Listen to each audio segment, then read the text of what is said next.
Hello everyone, welcome to my channel education point. Education point में आपका स्वागत है। आज है 8 जनवरी 2026 और आज हम एजुटेरिया 5000 प्लस वस्तुनिष्ठ समान अध्ययन का प्रैक्टिस सेट नंबर 36 देखेंगे। इससे पहले हम टोटल 35 प्रैक्टिस सेट का सोल्यूशन कर चुके हैं, जिसका वीडियो हमारे यूट्यूब चैनल पर अवेलेबल है एवं इसका PDF जो है टेलीग्राम चैनल पर मिल जाएगा, जिसका लिंक वीडियो के डिस्क्रिप्शन बॉक्स में दिया हुआ है। यदि आप हमारे चैनल को सब्सक्राइब नहीं किए हैं तो कृपया हमारे चैनल को सब्सक्राइब कर लें एवं साइड में जो बेल आइकन है उन्हें भी प्रेस करें, ताकि आने वाले सभी वीडियो का नोटिफिकेशन सबसे पहले आपको प्राप्त हो। तो चलिए बिना देरी किए हुए स्टार्ट करते हैं। इस प्रैक्टिस सेट का हमारा पहला प्रश्न है, एक मिनट।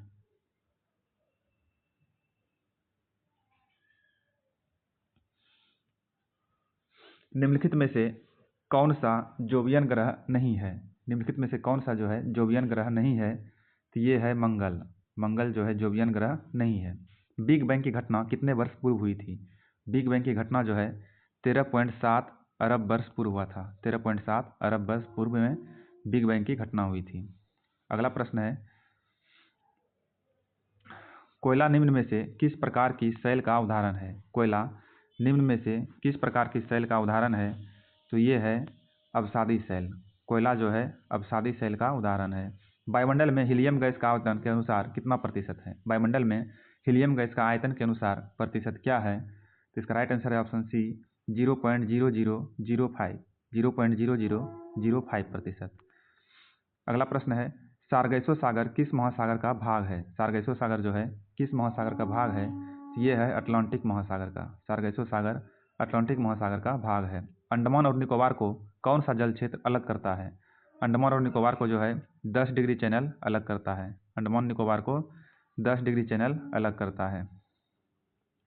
अगला प्रश्न है, कश्मीर घाटी निम्न में से किन दो पर्वत श्रेणी के बीच स्थित है? कश्मीर घाटी निम्न में से किन दो पर्वत श्रेणियों के बीच स्थित है? इसका राइट आंसर है ऑप्शन बी, बृहत हिमालय एवं पीर पंजाल। बृहत हिमालय एवं पीर पंजाल। पोचमपात परियोजना किस नदी पर स्थित है? पोचमपात परियोजना जो है गोदावरी नदी पर स्थित है। पोचमपात परियोजना गोदावरी नदी पर स्थित है। भारत में टीन का अधिकांश उत्पादन किस राज्य में होता है?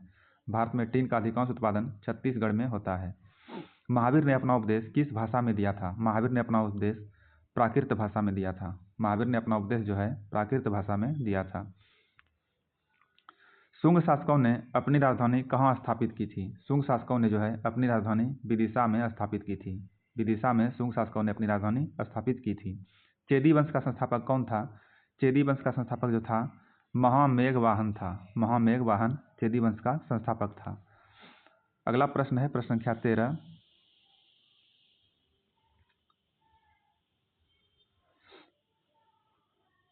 हाँ, प्रथम हून आक्रमण किसके समय में हुआ था? प्रथम हून आक्रमण जो है किसके समय में हुआ था? तो ये हुआ था स्कंदगुप्त के समय में। महमूद गजनबी ने सोमनाथ मंदिर पर कब आक्रमण किया था? महमूद गजनबी ने सोमनाथ मंदिर पर 1025 ईस्वी में आक्रमण किया था। अजमेर में 2.5 दिन का झोपड़ा मस्जिद का निर्माण किसने करवाया था? तो ये करवाया था कुतुबुद्दीन ऐबक ने। कुतुबुद्दीन ऐबक ने अजमेर में 2.5 दिन का झोपड़ा नामक मस्जिद का निर्माण करवाया था। सल्तनत काल का वह शासक जिसने खम्स नामक कर से कोई हिस्सा नहीं लिया। इसका राइट आंसर है ऑप्शन सी, सिकंदर लोदी। सिकंदर लोदी ने जो है खम्स नामक कर से कोई हिस्सा नहीं लिया। अगला प्रश्न है, सरहिंद का युद्ध कब हुआ था? सरहिंद का युद्ध जो है कब हुआ था? तो ये हुआ था 1555 ईस्वी में। सरहिंद का युद्ध 1555 ईस्वी में हुआ था। पंचतंत्र का अनवार एक सुलेही पंचतंत्र का अनवार ए सुलेही नाम से फारसी भाषा में अनुवाद किसने किया था? तो इसका राइट आंसर है ऑप्शन ए, हुसैन इब्न अली बैज। हुसैन इब्न अली बैज। निम्नलिखित में से किसे मुगल बादशाह द्वारा निजाम उल मुल्क की उपाधि प्रदान की गई थी? निम्नलिखित में से किसे मुगल बादशाह द्वारा निजाम उल मुल्क की उपाधि प्रदान की गई थी? तो ये क्या था? चीन किलिच खां को। चीन किलिच खां को। अस्थायी बंदोबस्त व्यवस्था किस वर्ष लागू की गई थी? तो ये किया गया था 1793 ईस्वी में। 1793 ईस्वी में अस्थायी बंदोबस्त व्यवस्था लागू की गई थी। सार्वजनिक समाज की स्थापना किसके द्वारा की गई थी? सार्वजनिक समाज की स्थापना जो है महादेव गोविंद रानडे के द्वारा किया गया था। महादेव गोविंद रानडे के द्वारा सार्वजनिक सभा की स्थापना की गई थी। मद्रास की संधि किसके बीच हुई थी? मद्रास की संधि जो है किसके बीच हुई थी? ये हुआ था अंग्रेज एवं हैदर अली के बीच। अंग्रेज एवं हैदर अली के बीच। नवजीवन समाचार पत्र के संपादक कौन थे? नवजीवन समाचार पत्र के संपादक कौन थे? ये था महात्मा गांधी। महात्मा गांधी ने नवजीवन समाचार पत्र का संपादन किया था। अगला प्रश्न है 24। कागजी मुद्रा या कृत्रिम मुद्रा क्या है? कागजी मुद्रा या कृत्रिम मुद्रा क्या है? ये है विशेष आहरण अधिकार। विशेष आहरण अधिकार। केंद्रीय बजट में पूंजीगत प्राप्तियों के अंतर्गत निम्न में से कौन शामिल नहीं होता है? केंद्रीय बजट में पूंजीगत प्राप्तियों के अंतर्गत निम्न में से कौन शामिल नहीं होता है? कौन नहीं शामिल होता है? इसका राइट आंसर है ऑप्शन ए, निवेश शामिल नहीं होता है। सिकंदर की मृत्यु के बाद भारत ने अपनी गर्दन से दास्ता का जुआ उतार फेंका, साथ ही अपने गवर्नरों की हत्या कर दी। इस मुक्ति युद्ध का नायक सेड्रोकोट्स था। चंद्रगुप्त के विषय में यह किसने लिखा था? इसका राइट आंसर है ऑप्शन सी, चंद्रगुप्त के विषय में यह लिखा था जस्टिन ने। जब कोई देश अपनी मुद्रा का मूल्यांकन करता है तो इसका प्रभाव क्या होता है? जब कोई देश अपनी मुद्रा का मूल्यांकन करता है तो इसका प्रभाव पड़ता है यही कि आयात महंगा हो जाता है। आयात महंगा हो जाता है। अगला प्रश्न है आज़ादी के बाद ये 27 का प्रश्न जो है इसका आंसर ऑप्शन सी है। ऑप्शन सी में 2 और 3 दोनों है। इसका राइट आंसर होगा निर्यात सस्ता होता है और आयात महंगा हो जाता है। निर्यात सस्ता होता है और आयात महंगा होता है, ये दोनों सही है। आज़ादी के बाद से अब तक कितनी बार भारतीय रुपये का अवमूल्यन किया गया है? आज़ादी के बाद से अब तक कितनी बार भारतीय रुपये का अवमूल्यन किया गया है? इसका राइट आंसर है ऑप्शन बी, 3 बार किया गया है। 3 बार। अगला प्रश्न है 1 मिनट। विदेशी मुद्रा भंडार के अंतर्गत शामिल होते हैं। विदेशी मुद्रा भंडार के अंतर्गत शामिल होते हैं। इसका राइट आंसर है ऑप्शन डी, 1, 2, 3 और 4। ये चारों शामिल होते हैं। विदेशी मुद्रा भंडार के अंतर्गत ये चारों शामिल होते हैं। क्या है? विशेष आहरण अधिकार, IMF के पास रिजर्व कोष, स्वर्ण भंडार और विदेशी परिसंपत्तियां। अगला प्रश्न है भारत में ऊनी वस्त्र की पहली मिल कहाँ स्थापित किया गया था? भारत में ऊनी वस्त्र की पहली मिल जो है कानपुर में स्थापित किया गया था। संसदीय शासन प्रणाली की प्रमुख विशेषता है। संसदीय शासन प्रणाली की प्रमुख विशेषता क्या है? इसका राइट आंसर है ऑप्शन सी, 1 और 3। शक्तियों का कठोर पृथक्करण और विधायिका एवं कार्यपालिका के मध्य सामंजस्यपूर्ण संबंध।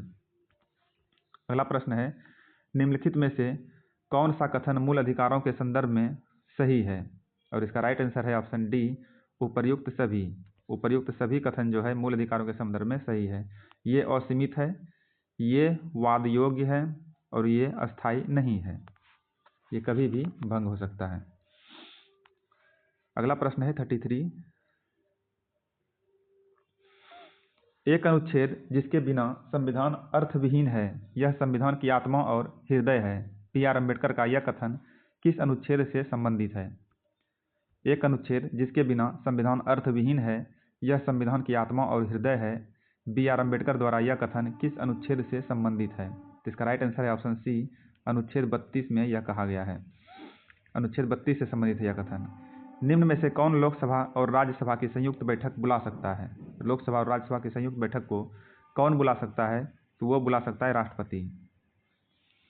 अगला प्रश्न है भारतीय संविधान के किस अनुच्छेद के अंतर्गत महान न्यायवादी की नियुक्ति की जाती है? भारतीय संविधान के किस अनुच्छेद के अंतर्गत महान न्यायवादी की नियुक्ति की जाती है? तो ये किया जाता है अनुच्छेद 76 के अंतर्गत। अनुच्छेद 76 के अंतर्गत।